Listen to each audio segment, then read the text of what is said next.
Sim mentioned it earlier. Online classes to continue until July 3. And then physical school will happen in September. This was announced yesterday. Carl Samuda, Minister responsible for education, says high school placements under the PEP will be released on June 26. Grade 4 literacy and numeracy test scores, grade 5 performance task, and grade 6 abilities test results is what's going to be used to place our students. They said at the beginning of the school year, as Simone said earlier, there'll be a process of assessment and learning for the first 20 days after school reopens so that we can get a good feel for the level at which child is, because they have been denied, many of them, an opportunity. I want to say, and I love Carl Samuda, and he knows this, he knows I love him, but this is confusing me. I'll tell you why. Yeah. The first 20 days of school, so when the children go back to school, the first week of school, by the way, is going to be about what did I do during COVID. If you've been on a school compound after the summer holidays, it takes the teachers a little while to get them settled in before teaching actually begins. So they write compositions. They have discussions. This is what I did over the summer, and till they get back into the frame of mind. So 1 week gone, 7 days gone. Add another 20, so you're looking at October. Having used September to assess the child, and a determination is made that yes, you're at the level you should be, move on. What happens if they're not at the level that they're supposed to be in October? Do you put them back in grade 5? I know. What do they repeat a year? What happens? Because are they going to be put in a special class for remedial action? And if you put them in a special class for remedial action, is there going to be a special class and an assigned teacher? Because remedial teaching and learning is a specialized skill, So you have to find somebody now who is going to be willing to bring them up from that level to the level that they should be. I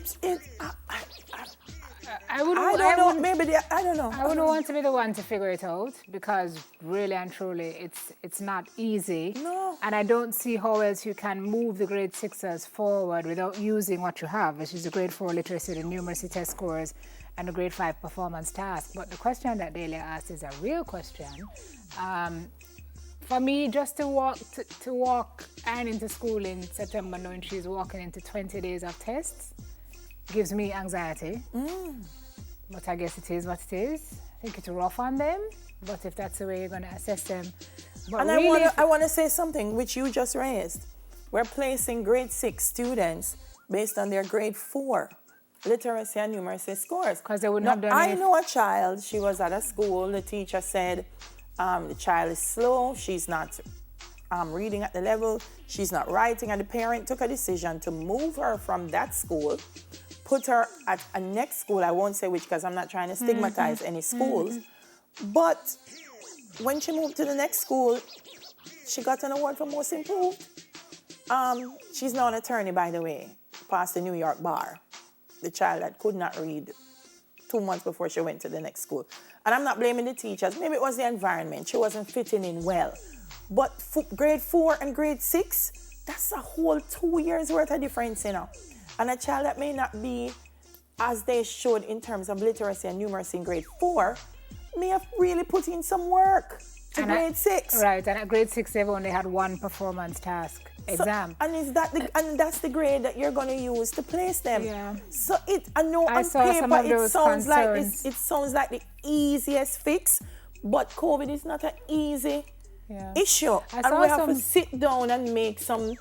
I saw some folks saying that in addition to those scores, the grade 4, the grade 5, and what is there of grade 6, maybe there ought to be consultation with the teachers as well, because they would have seen the growth, the performance of the students, and can make a recommendation as to where, the students could go. But then I guess that complicates as I said, I don't want to be the one to figure it out, but this solution has its own set of issues. Yes.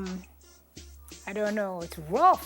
It's rough. And my problem, as I've been saying from March, when schools were closed, is that come September morning, and people might think, why is there? I studied teacher education. I lived on a primary school compound.